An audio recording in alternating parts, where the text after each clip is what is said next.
Thank you for attending this meeting of the Licensing Committee on Wednesday the 1st of July 2026. Please note that this meeting is being live streamed on YouTube. If the technology fails, then I will adjourn the meeting for a few minutes to try and resolve the issue, or if this is not possible, a new date and time will be organised. Please can everyone ensure that their phones are turned to silent. We are not expecting a fire drill, so if the alarms sound, please exit the way you came in. I've received apologies from Councillors Katie Wilkie, Julia is in fact here, Gordon France and Margaret France. Councillor Emma Walker will be attending as a sub. Thank you, Emma. Because a lot of us here are new members this evening, I thought it would be a good idea if we introduce ourselves. So I'll start with myself. I'm Jean Sherwood and I'm the Chair for Licensing. If we go around to... Councillor Beetman, Charlie North West Ward. Councillor Mark Clifford, Clareton Weston Kewarden. Councillor Jonathan Close, Brixton. Christine Hayden, Exton, Heskin and Chandler Ridge. Councillor Riley, Charlie South West. Councillor Adrian Law, Charlie North and Astley. Councillor Deidre Moss for Buckshaw and Whittle. Councillor McCartney for Coppell. Councillor Martin Top for Chorley East. Councillor Craig Southern, Cross and Moors, Jackson South. Councillor Emma Walker, Chorley North West. Hi, I'm Sushma. I'm a solicitor for Chorley Borough Council and I'll be advising the committee if needed. Nina Nice-Burke, Democratic and Member Services Officer. Good evening, my name is Nathan Howson. I'm the Principal Licensing Officer for Chorley Council. Thank you.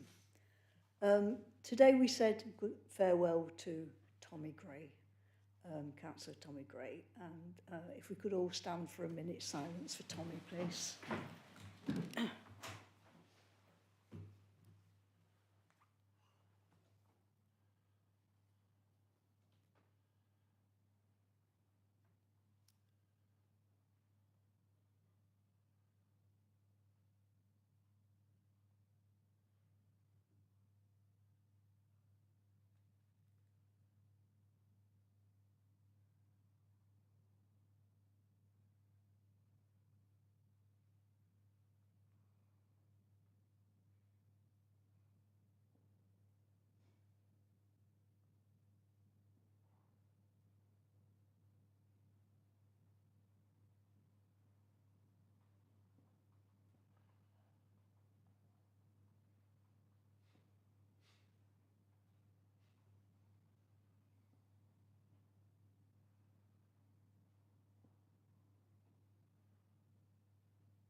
Thank you.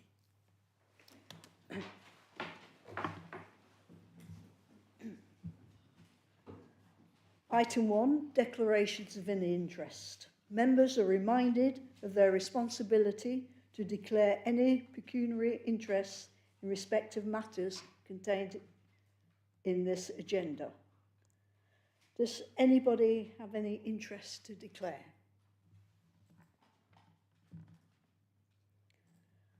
No? Okay. Item 2. Minutes of the meeting, Wednesday the 9th of July 2025 of the Licensing Committee, pages 3 to 6.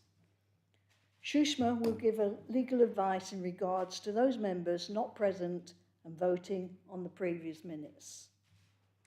I just wanted to clarify for you all that the Constitution supports members voting on minutes where they weren't present, and you are able to do that confidently. So just to confirm that.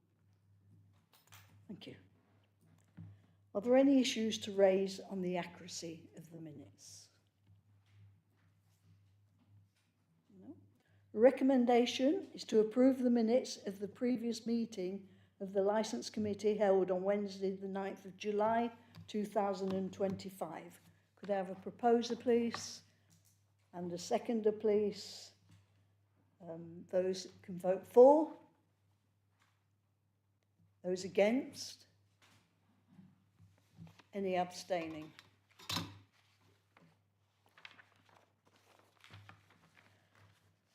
Item 3, the minutes of the Regulatory Subcommittee. Minutes of the meeting on Wednesday the 22nd of October 2025 of the Regulatory Subcommittee, pages 7 to 14. The minutes of the meeting Wednesday the 17th of December 2025 of the Regulatory Subcommittee, pages 15 to 22. And see the minutes of the meeting Wednesday the 11th of February 2026 of the Regulatory Subcommittee, pages 23 to 28. D, the minutes of the meeting Wednesday the 17th of March 2026 of the Regulatory Subcommittee, pages 29 to 40. Are there any issues to raise on the accuracy of the minutes? We would take a vote on all of the Regulatory Subcommittees collectively. Recommendation is that the minutes of the Regulatory Subcommittee be approved. Can I have a proposer? A seconder? Those voting for? Those voting against? Anybody abstaining?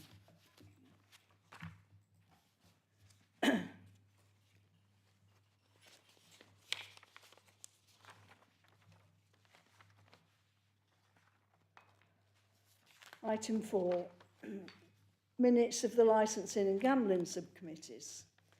A, minutes of the meeting Wednesday the 18th of August 2025 of the Licensing and Gambling Subcommittee, pages 41 to 46.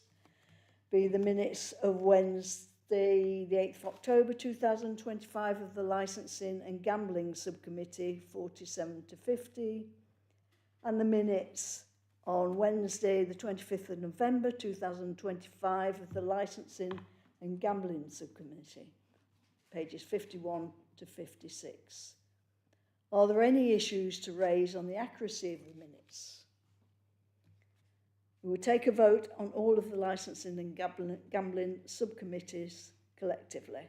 The recommendation is that the minutes of the Licensing and Gambling Subcommittees be approved. Could I have a proposer, please, and a seconder? So those voting for,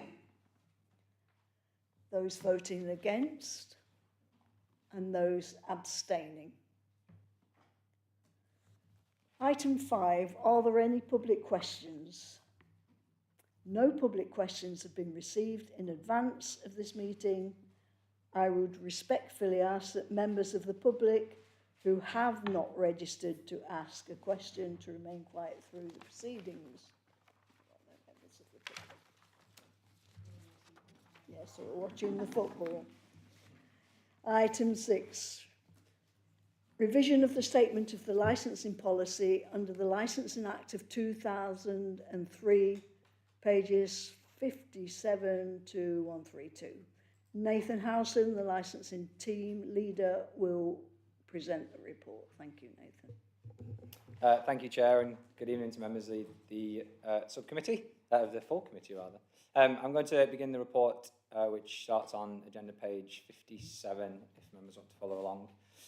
The purpose of this report is to seek approval to consult on the statement, the revised statement of licensing policy, and that's under the Licensing Act 2003. There are 5 recommendations to the licensing committee. To note that the policy is due for revision, to approve the approach to consultation as set out in the report, and to authorise officers to carry out the actions in relation to that exercise.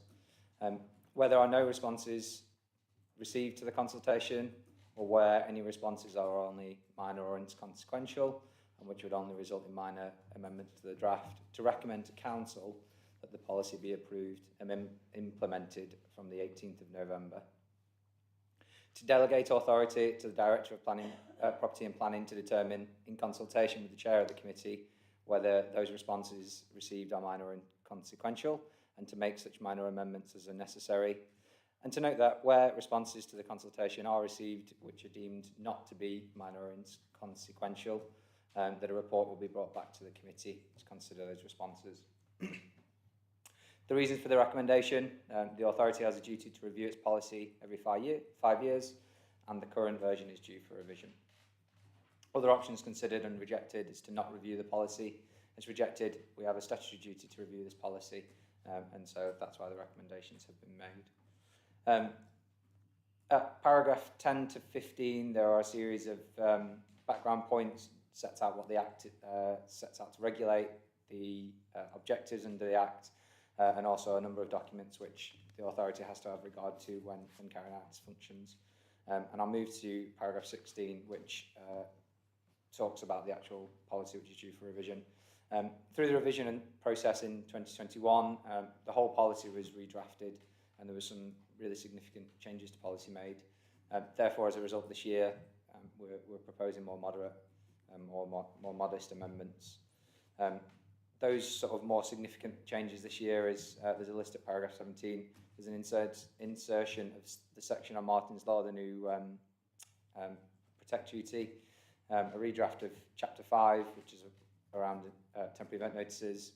There's a new chapter on personal licences at 6. There's a new paragraph, two new paragraphs, one on violence against women and girls and vulnerability, and then a separate section on drink spiking. And essentially we're setting out our expectation of venues in those two subject areas. And then in the appendix 3 of the policy, there's a chapter on model conditions, and that's been completely redrafted. The committee then will find the draft statement of licensing policy appended at appendix 1, and there's a full summary of those changes appended at appendix 2. Prior to publishing a new policy, the Act requires the authority to consult a number of bodies, and the committee will find those bodies referenced at paragraph 19. In addition to that, it's proposed that all premises licence holders, club premises certificate holders and personal licence holders who have an email address on their licensing file will be sent a copy of those consultation documents. Additionally, ward councillors, parish or town councils, Chorley Pub Watch and the Chamber of Commerce shall be considered to be representative of businesses and residents in the area. The consultation will be published on the council's website, and any person who lives or works in Chorley will be entitled to respond to that consultation. It's proposed then the consultation will run for 10 weeks, to run between the 13th of July until the 21st of September. And then following that consultation, it's proposed that any responses received are reviewed by the director to determine whether they're minor or inconsequential, and then any amendments made in consultation with the chair of the committee. If, however, those responses are more substantial, there'll be an additional meeting of the committee convened to consider what changes need to be made. The decision to actually publish and implement the policy, though, is reserved to full council.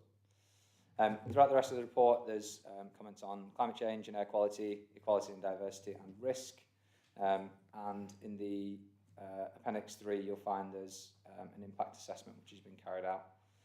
There's been no real measures proposed as a result of that impact assessment, but it's there for members to consider. That's the report, Chair, unless I can assist with any questions. Are there any questions? Just interested in how you've spread the word about this exercise. Yeah, so at this stage, we're just asking for the authority to spread the word, essentially. So we've drafted the policy. It will then go out to statutory consultation. So we will send an email out to the people listed in the report. It'll go out to existing licence holders and it'll be published on the council's website. Throughout that period of time where the policy is being consulted on, anybody will be able to respond, and then we'll consider those responses and either go directly to council for approval or it'll come back to this committee. I just wasn't sure whether it was borough-wide or whether it was just to licensees. Yeah, it'll go borough-wide. So we won't send any correspondence out directly to residents, but it will be published on the council's website. And there's a portal called Citizen Space that we use for consultations. That's how we're going to collate the responses.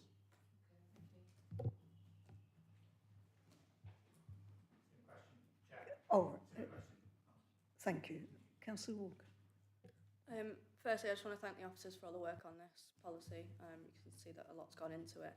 Particularly thank you for the commitment to tackling violence against women and girls and promoting the safety of women, not only in licensed venues but across the borough. What I would ask is if throughout this consultation, if we could perhaps explore supporting local venues in implementing some of the suggestions that are made. I know that local businesses, particularly in Chorley North West at the moment, are struggling as it is to just provide the basic that they need to do to survive. So sort of some of the recommendations of asking them to, you know, create safe spaces or increase CCTV and lighting, it's fantastic, but could we do more as a council to support them in doing that, particularly if we are going to tackle, you know, drink spiking and vulnerability of women when out in venues? I just wonder if that's something that we could explore throughout the consultation. Yeah, I think the way the sort of policy frames it and the way the sort of Licensing Act considers it is it wants venues to consider those issues and come up with the ways in which that they are going to run their business. Some of the measures in the policy won't be appropriate for various types of businesses. It's only where really there is seen to be a problem in those premises that the sort of council will even consider looking at imposing those as restrictions. So yeah, it's not that anything in this policy will apply as a blanket to every licensee. It will depend on those individual businesses and what's proportionate for those venues. Just on that, thank you.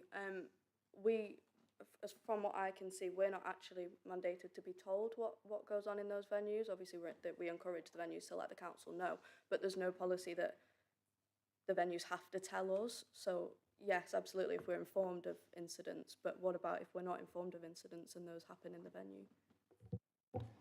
Yeah, I think it depends on the type of incident. The Act doesn't allow us to apply blanket conditions to licences, but it would be pretty normal, and we would consider it to be pretty widespread, really, that for most venues, we would consider an incident book to be, you know, one of the basics of the type of conditions that would be expected on licences. That's it's not very onerous for venues to take, and then as part of that condition, to present that book for inspection. So you would normally see that on licences. Additionally, obviously, we work really closely with the police, and so it would be normal for there to be a roundup of any calls to the police which have been made about licensed venues to happen. We have a regular call every week to discuss any incidents. So, you know, if they are serious enough that they've been reported to the police, we become aware of them and will investigate alongside the police. Yes, Councillor Sutherland. Thank you, Chair. Just a quick one, Nathan. In terms of response, have we set up online portal up for this? Yes, so the consultation is going to be set up through Citizen Space. It's already been drafted, to be honest. So it will be published on the website. There'll be a link to that Citizen Space. It is an online consultation portal, basically. And so responses will be able to be submitted through that. You know, responses can be received in other ways, but that's the way we're sort of going to direct residents, businesses to respond. It just allows us to collate the responses in a sort of more ordered way. So yeah, it's all online. Thank you. Recommendations at paragraphs 2 to 6, page 57, is 1, to note that the policy under the Licensing Act 2003 is due for revision. 2, to approve the approach to consultation as set out in the report and to authorise officers to carry out the necessary actions in relation to the consultation exercise. Where no responses are received, or where responses are minor or inconsequential, and which would only result in minor amendments to the draft, to recommend to the council that the police, I'll start that sentence again, result in minor amendments to the draft to recommend the council that the policy be approved and implemented from the 18th of November 2026. 3, to delegate delegate authority to the Director of Property and Planning to determine, in consultation with the Chair of the committee, whether responses are minor or inconsequential, and to make such minor amendments as are necessary. 4, to note that where responses to the consultation are received which are not deemed to be minor or inconsequential, a report will be brought before the committee to consider in consideration of those responses. Could we have a proposer, please? Thank you. And a seconder, thank you very much. Those who vote for? Anybody for or against? Anybody abstaining? Thank you. Item 7, feedback from the Operation Abacus Taxi and Private Hire Vehicle Compliance Operation 133 to 136. Nathan Howson, licensing team leader, will present the report. Thank you, Nathan. Thank you, Chair. This is just a report for noting. It's to inform the committee of some work that we've been doing. It's to provide an update following the launch of Operation Abacus, a Hackney Carriage and Private Hire Vehicle Standards Operation. It does begin on page 133 if members want to follow along, but it's a fairly short report. There is background to the report which essentially says that we have set a policy around the types of vehicle that we will license and also how we expect those vehicles to be maintained. And as the licensing authority, we have responsibility to enforce those standards. Therefore, we've launched Operation Abacus. It's a joint initiative with Lancashire Police, and it's aimed at driving up vehicle standards within the taxi licence trade. We conducted it at the weekends, in the evening and night time, to target peak times for the use of licensed vehicles. The first the launch of this operation was on the 5th of June. We utilised 2 checkpoints during the night to capture the 2 main routes into the town centre, and we inspected a total of 30 licensed vehicles. And at paragraph 9 of the report, you'll see there's a table which outlines where those different vehicles were licensed, or the licensing authority related to those. Of the Chorley vehicles which were inspected, 3 were issued with defect notices. Those notices were for minor issues, things like a light failing to illuminate, and that required the licence holder to rectify the fault within an amount of time. It doesn't stop them from using the vehicle at that time. They're entitled to keep using it as long as they rectify the fault within the time. All of those faults were rectified within 5 days of the operation. Across all of the vehicles inspected, that includes the ones not licensed by Chorley, 6 drivers were found not to be wearing their badges as required. They were, however, able to locate the badge within the vehicle and were issued with words of advice. 1 driver was licensed by another authority, wasn't in possession of his badge at all. He was ordered to return home, collect it, and present it to officers that night to demonstrate that he was actually licensed, and he did return with his badge and was sent on his way. There was 1 final vehicle which was licensed by another authority. That was being driven by a person who's suspected of being uninsured to drive the vehicle and unlicensed, so he wasn't licensed as a driver, and we're continuing to inquire around that driver. Police officers supporting the operation arrested a person on suspicion of drink driving, and they also seized another vehicle which was being driven in an antisocial manner. So it's just sort of an awareness of it wasn't simply just the taxi element of it. There was wider public safety measures taken as a result of that operation. Again, Chair, happy to answer any questions that the committee may have. Any questions? Councillor Hayden. So what happened to the chap who was the last person you spoke about? Did you not let him drive again, or?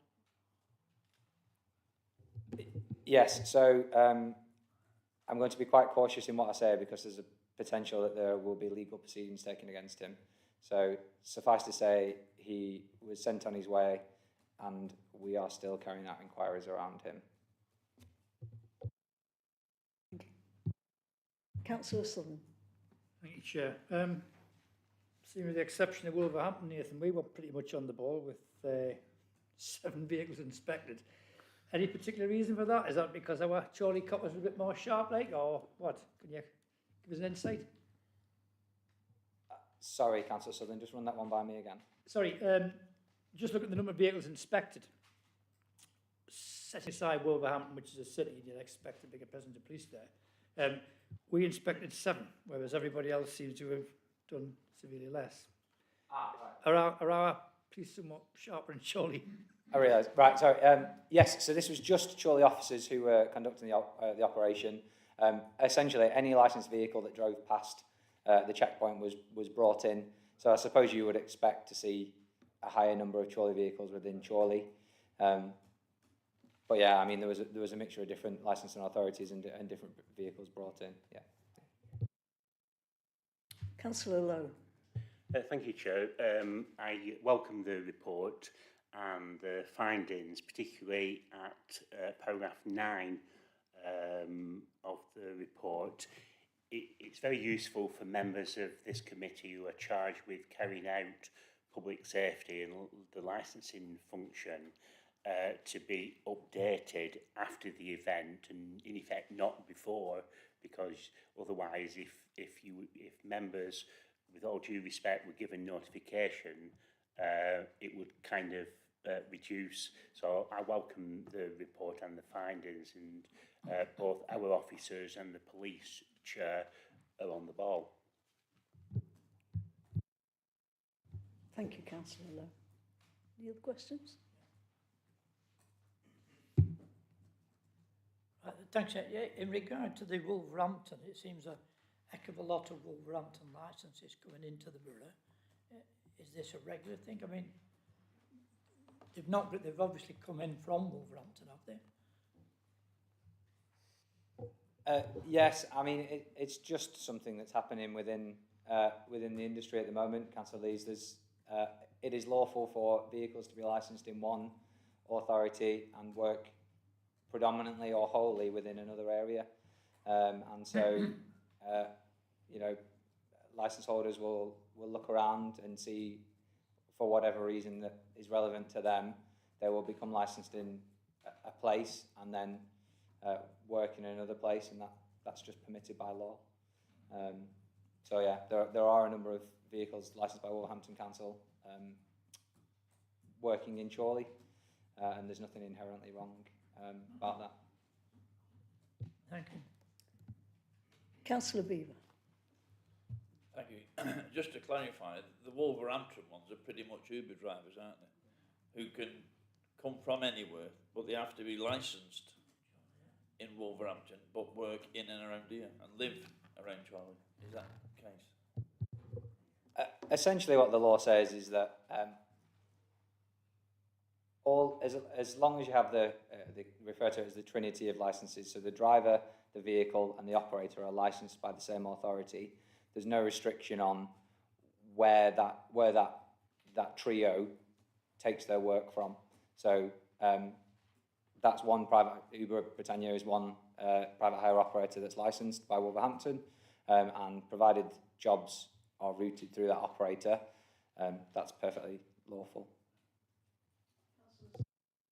Yeah, just to come back on that one, Nathan, in terms of other authorities, are we the only authority that's carried this out in conjunction with Lancashire Police, or has any of the authorities decided to go with a similar idea? And have we done this exercise previously, or is this a new initiative? Yeah, so we have carried out work of this sort, but not for some time. This was sort of a relaunch, I guess, of this this type of operation. And so the proposal is to run this at periods through the year, targeting, you know, essentially whenever we think there will be high numbers of licensed vehicles on the road, to have the biggest impact. We now have that sort of good relationship with the types of police. Obviously, there are different types of police officer that do different jobs. We now have those established relationships with them, and we'll find that much easier to run this operation, compared to previous times. So, yeah, I think it's, this will just continue through the year from now on. Thank you, Nathan. Is that it? Thank you. Recommendations, paragraph 2, pages 133, are to note the report. Item 8 is any urgent business. Agreed with the chair, there is none. So I'd like to thank you again for coming this evening. Have a safe journey home.